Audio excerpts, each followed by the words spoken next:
السلام عليكم ورحمة الله وبركاته.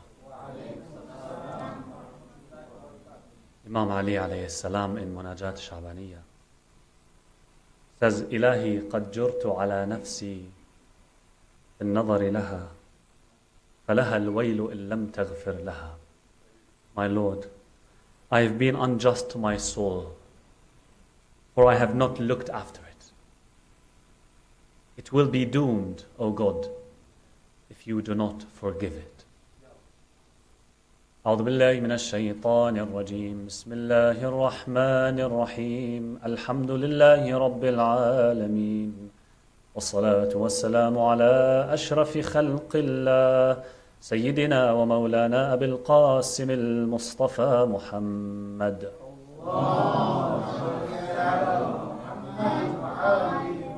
وعلى آله الطيبين الطاهرين وصحبه الأخيار المنتجبين وعلى جميع الأنبياء والمرسلين. رب اشرح لي صدري ويسر لي أمري واحلل عقدة من لساني يفقه قولي. أما بعد، يقول الله تعالى في كتابه الكريم: بسم الله الرحمن الرحيم. الأخلاء يومئذ بعضهم لبعض عدو إلا المتقين. صدق الله العلي العظيم.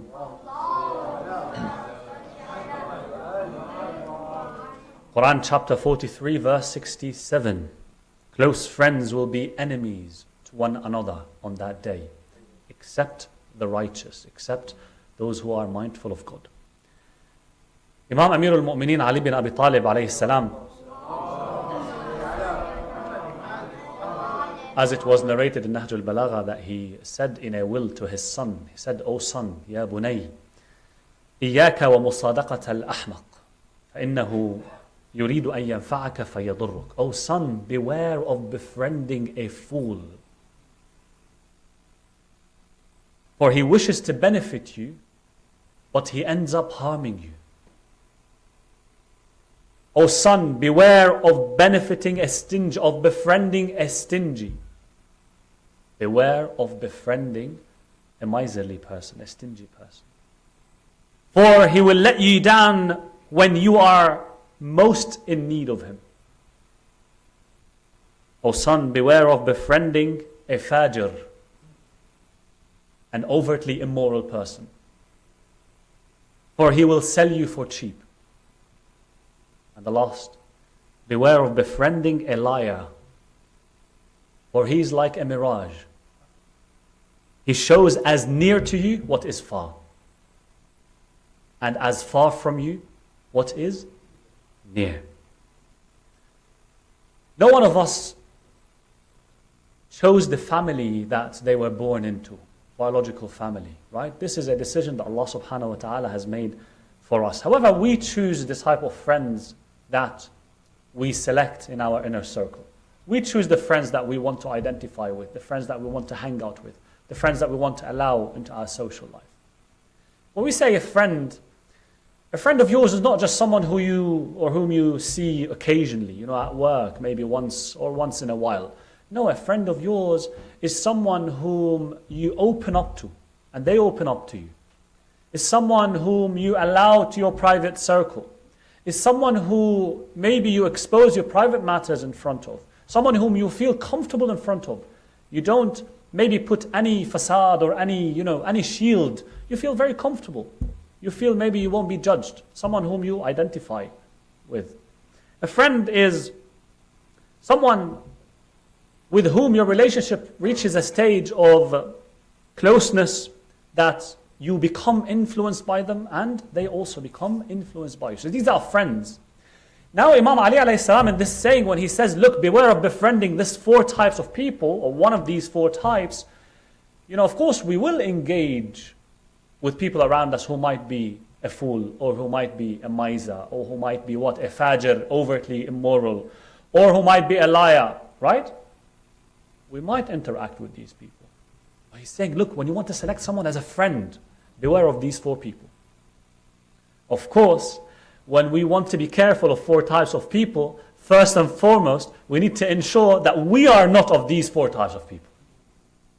Because sometimes when we hear the Imams telling us, look, beware of that kind of person, the first thing we think of is, ooh, that person is somewhere outside. It's not me. It is everyone else maybe. It is never myself. It is never me. So when the Imams tell us, look, beware of befriending those people, beware of allowing those people into your inner circle and your social life, the first thing we should apply and you should think of is what? He's telling me not to be like that. Before even judging others, that, oh, that person is a liar. That person is a fool, for example. I'll inshallah come to what this means. Or that person is a fajr, or that person is, what was the fourth category? A miser or a stingy person. Why is the Imam warning us from these four types of people? Okay, so let's discuss them one by one. Imam is saying what? إِيَّاكَ وَمُصَادَقَةَ الْأَحْمَقِ فَإِنَّهُ يُرِيدُ أَن يَنْفَعَكَ فَيَضُرُّكَ. Beware of befriending a fool, for he wishes to benefit you, but he ends up harming you. He ends up harming you. A fool is someone who is unwise, someone who is, let me say, shallow, naive in their thinking, someone who might be knowledgeable, by the way, someone who might have knowledge, but he doesn't think deeply enough about things. He doesn't engage his reason in such a way that he's able to make sense of the circumstances around or the parameters that might change. No. Someone who does not think deep enough. Someone who might be deceived by the appearances of things. And therefore might be what? Hasty in judging. Hasty in judging just by the appearance of things. I'll mention maybe a few examples of what a fool is. Or how can someone like myself maybe, be in a position where you might display a characteristic of a fool? Are you someone, for example, who trusts people quickly and just by the appearances? Examples. I see someone at a certain mosque, let's say, someone, mashallah, reciting the Quran, very beautiful voice, standing and bowing and prostrating in prayers, right? And I see, mashallah, the appearance of worship on his face, and I feel like, oh my God, this person, I can trust him, right? The first meetup I have with him, I trust him with, my wealth, my family, myself, my future, everything I have, just open up and I trust. Okay, is that how a reasonable person should behave? Right? This is an example. Just by the appearances of things, you would make a judgment. Likewise, the opposite side. Sometimes, if someone does a bad thing, a fool person is someone who what? Khalas, I distrust that person forever. Because why? He made that mistake. Yeah? He wasn't reasonable in that sense, and therefore I just make a judgment. I label that person forever, just for a situation that took place. Yeah? That's a naive situation. That's a naive approach towards life. Examples, I hear politicians talking. MashaAllah, they're wearing really, presentably well. They look smart. Why not, right? They're in a high position in the state. Of course, they must be accomplished. They must be of a great personality. Their facial expressions and bodily expressions, they appear to be, honest. And yeah, of course, honest. I vote for him or her. Yeah, why? They said a few nice words. Right? That's, judging by the appearances of things. Someone proposing to my daughter for marriage. Okay? Many of us, they face this. Someone proposing for my daughter. MashaAllah, he's mu'min, he's a believer. Yes, he worships Allah subhanahu wa ta'ala very well. He stands up for Salatul Layl. These are all beautiful, by the way. These are all great signs. But is that sufficient? Did you check this person's planning, reasoning, management? How does he manage his life? How does he behave with his family? How does he behave with his parents, for example? Does this not give you an indication about his sense of responsibility, his sense of reasoning? Is he hasty in making judgments? Did you test these? No, but akhlaq is the most important. Well, is this not akhlaq? Is reasoning and planning and managing not akhlaq? Do you want to prove that it is akhlaq? Do you want to prove? It is narrated that someone was mentioned in the presence of Rasulullah Muhammad sallallahu alayhi wa sallam. عن أنس بن مالك أنه أثني على رجل عند رسول الله صلى الله عليه وآله وسلم. A man was praised as being a very good person. In the presence of the Prophet, this man was remembered, was mentioned. And what did the Prophet say? He said, كيف عقله? How is his reasoning? How is his reason? The people said, O Messenger of God, We're saying his worship is as such, his character is as such, his greatness, his manners are this and that. And you ask us, how is his reason? He says, how is his reason? كيف عقله? Yes, I heard you saying about his worship and all the great things that he has. How is his reason? They said, O Messenger of God, we praise him with worship and all kinds of good deeds. And you ask us about reason, about his reason. The Messenger of God ﷺ said, إن الأحمق العابد يصيب بجهله أعظم من فجور الفاجر. That the foolish worshipper causes with his ignorance worse than the immorality of the fajr, worse than the immorality of the openly immoral person. It's not sufficient that you're just worshipper, you're a worshipper, you're someone with good intentions. Yes, you're someone who is, mashallah, good and good character. No, you have to have this level of reasoning that you're not fooled by the appearances of things. Yes? You don't just believe the social media where it takes us. Takes you left, you go left. Takes you right, you go right. Yeah? So many examples these days about how the media plays with the people left and right.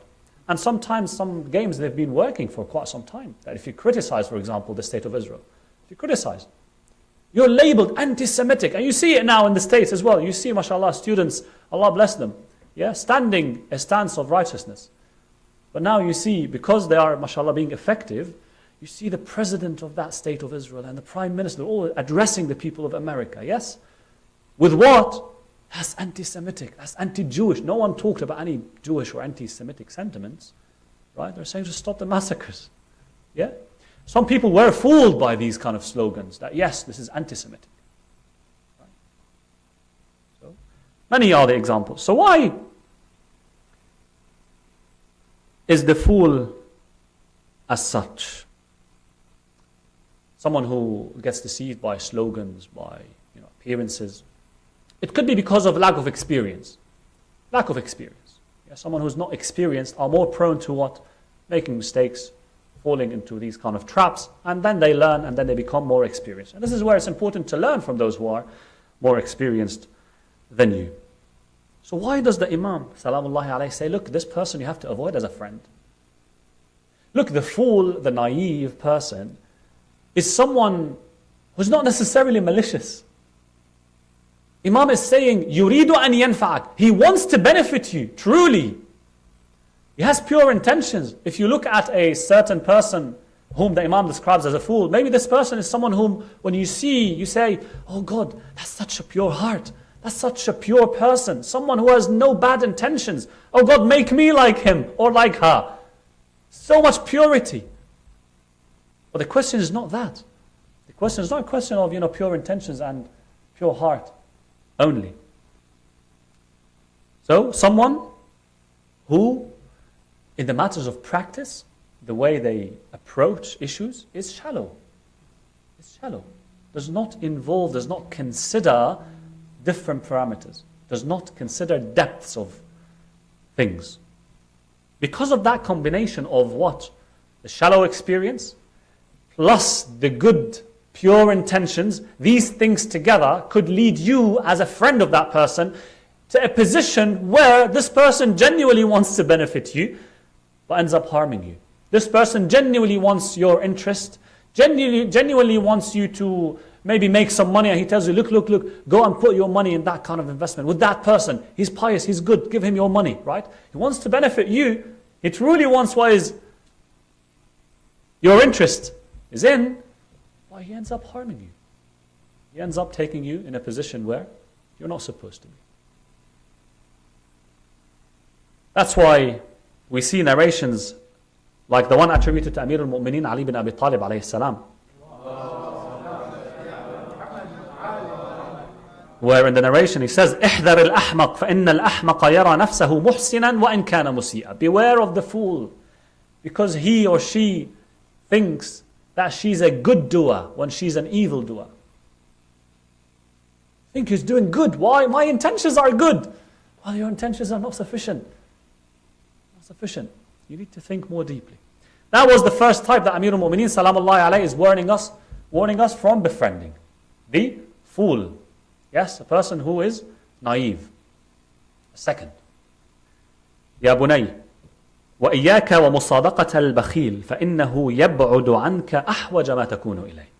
Beware of befriending the miser, the stingy, the one who withholds, the one who does not give when they are capable. Why, you Amir al-Mu'mineen? Because he will let you down when you are most in need of him. You know, someone might have different types of resources, yeah? It doesn't have to be money only that you have to give. Yes? You could have time. Time is a resource that you have. Are you able to give time? When someone volunteers in the center, for example, they're not necessarily giving money, they're giving their time. Instead of it's being spent somewhere else, where someone might be able to make some money with that time. But no, they choose to come and serve Allah subhanahu wa ta'ala for the sake of God. Yeah, that's a generosity, that's an act of giving as well. Someone who has resources, wealth, money, and people envy those people, sometimes generally. These are envied. These are, you would wish that, I wish I had the money of that person. I wish I had the wealth of that person. But when that person is miser, when that person is a stingy person, basically they are suffering from different problems, from different psychological problems. The least of which is the distrust in God. That's the least of which. That's the least of which. A person who lives a certain sense of insecurity where he thinks that, look, my money is more important than my family, than even myself. This person, the person who is a miser, he sees that the wealth that he has or she has is something that she achieved or he achieved by merit of his own work. And therefore, he finds it difficult to give, to let go of that money when a situation arises. It could be a poor person knocks on the door. It could be that there is a gap in the community. Some communities, some societies need support. Some centers need financing and support. There is a situation arising where it is the taklif, it is the responsibility of everyone to come together and contribute. No, that person finds it very difficult to let go of some money, no matter how little. Why? Because he thinks that I've earned it from my own efforts. And I can't guarantee that I will get it again. Distrust in God. It wasn't God who gave me, no, it was me. It will not be God who will give me, no, it will be me. Now I have the money, later I can't guarantee I have it. Distrust in Allah subhanahu wa ta'ala. And that person ends up destroying his relationships because the wealth is more important for him or her than his relationships. And in narrations we see that the miser is someone who ends up destroying his relationships. So Imam Amir al-Mu'minin is saying that this person is someone who what? Obviously, when you come to him or her in the time of need, who are you? Who are you? You're increasing his sense of insecurity in the first place by your request, by your need. Imam is saying, beware of these kind of people. You will not find them when you need. You will not find them when you need. A narration says, حَسْبُ الْبَخِيلِ مِنْ بُخْلِهِ سُوءُ الظَّنِّ بِرَبِّهِ. It is sufficient as a disgrace for the miser, what? His distrust in his Lord. That on its own is sufficient as a bad label on his forehead. It is narrated that Imam al-Hasan, alayhi salam, Allahumma salli ala Muhammad wa ali Muhammad, was asked about bukhl, miserliness, stinginess. What is it? Imam would answer, هو أن يرى الرجل ما أنفقه تلفا وما أمسكه شرفا. It is that when the man sees that the money that he spends has gone in vain, is not returning back, that's a loss. And the money that he gains is an honor that you have to stick to. And if you lose, you lost honor. Sometimes some people live in a way that, they run after collecting wealth. They run after, let's say, earning a living, earning a good living. That's good, yes. But they end up living in a lifestyle as if, even though they have some wealth, they wouldn't spend as if they were the poorest of the poor. There's a beautiful narration, let me mention it to you actually. From Amir al-Mu'mineen, salamullahi alayhi, he says, عَجِبْتُ لِلْبَخِيلِ. I am amazed at the miser who takes advantage of the poverty from which he escaped. He escaped the poverty. Now he has wealth. But no. He chooses to stay in the lifestyle of poverty, of course, towards spending, I'm saying. Yes, of course, a lifestyle of poverty towards your own self, that's commendable, according to the seerah of Ahlul Bayt alayhim as-salam. But no, regarding what? Giving, spending. I'm amazed at the miser who takes advantage of the poverty from which he escaped and misses out on the wealth that he sought. So he lives in this world, the life of the poor, and he's held accountable in the afterlife like the rich people are. Losing this world and the after. Allah subhanahu wa ta'ala in the Quran also tells us that the miserliness of the person is actually a problem that ends up shackling the person himself. You think that you're protecting yourself with withholding by keeping your money with you when a situation arises that you should give. You think you're actually securing yourself. You think you're protecting yourself. What does God say? Quran chapter 47 verse 38. وَمَنْ يَبْخَلْ فَإِنَّمَا يَبْخَلُ عَنْ نَفْسِهِ. And whoever withholds, it is only to their own loss. Quran chapter 3 verse 180. لا يحسبن الذين يبخلون بما آتاهم الله من فضله هو خيرا لهم. People think that when they keep the money, that's good for me. Look what God says. And do not let those who greedily withhold Allah's bounties think that it is good for them. In fact, it is bad for them. They will be leashed by their necks on the day of judgment with whatever wealth they used to withhold. It will be a leash on your neck that restrains you, restricts you, shackles you, imprisons you, that you think, no, I'm protecting myself by withholding. So, if you befriend such a person, obviously, you might be the next victim. Number 3, the third type. Inshallah, I'll go quicker on these last 2. The third type of friend that Amir al-Mu'mineen is warning us from befriending. Who? The overtly immoral, the fajr. A fajr is not just a fasiq, someone who is a sinner or insisting on sinning. A fajr is someone who reached a stage of sinning that he or she does not care about the shame of that sin, even in public, right? And maybe takes pride in it. Yeah? That's a fajr. That's a fajr. A fajr is someone who is openly corrupt without any sense of shame. Someone who doesn't care about, what people might call him or what he might call people. If he's slandered or if he slanders people, he doesn't care. Some narrations describe the fajr like this. Someone who disrespects others. Someone who doesn't mind. Yeah, I disrespect my parents, so what? Yeah, so what? I miss, for example, I don't pray salat.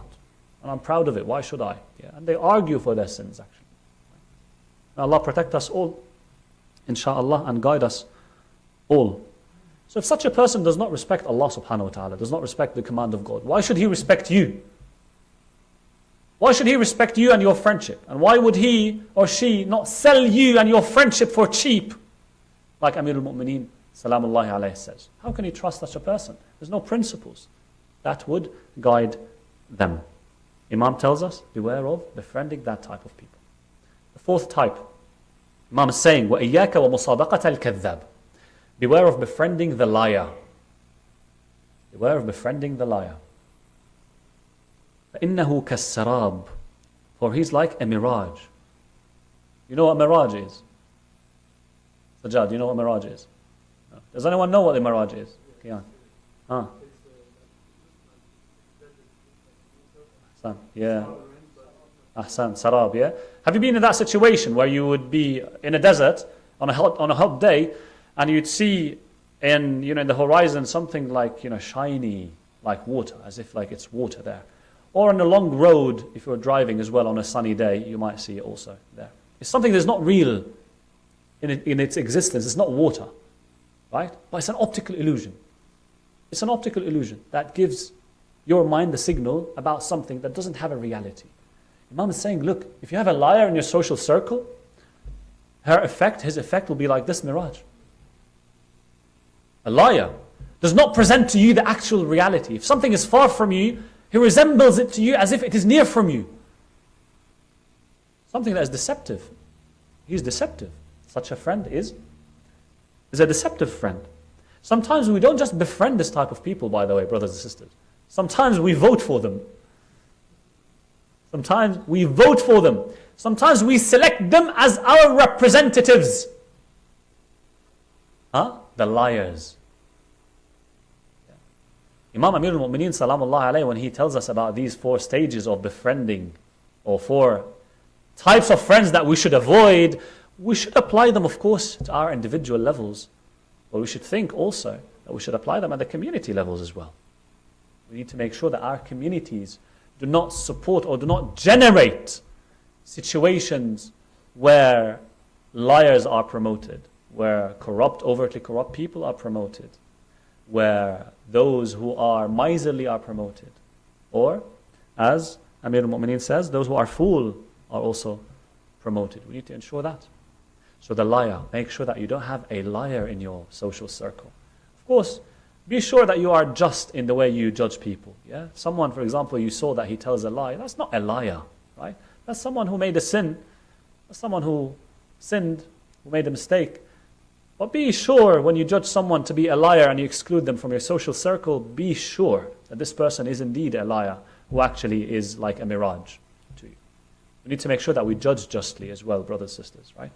And first and foremost, before all that, ensure that you are not any of these 4 categories.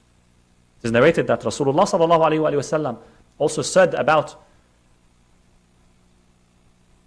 the value of honesty, the value of truthfulness. لا تنظروا إلى what? لا تنظروا إلى كثرة صلاتهم وصومهم. When you want to judge people, don't look at how much they pray, how much they fast, how buzzy their sounds are at night with prayers and Quran. That's not how you judge people. وَطَمْطَنَتَهُمْ بِاللَّيْلِ وَلَكِنْ انظُرُوا إِلَى صِدْقِ الْحَدِيثِ وَأَدَاءِ الْأَمَانَةِ. Judge them, look most importantly to what? Honesty and truthfulness in speech, and trustworthiness in dealing with trusts. That's what the Prophet ﷺ is telling us. We ask Allah subhanahu wa ta'ala that inshallah He makes us wise enough, careful enough and watchful enough to ensure that we are not like these 4 types of people, and that we do not befriend any of these 4 types of people. Walhamdulillahi Rabbil Alameen. Salawat.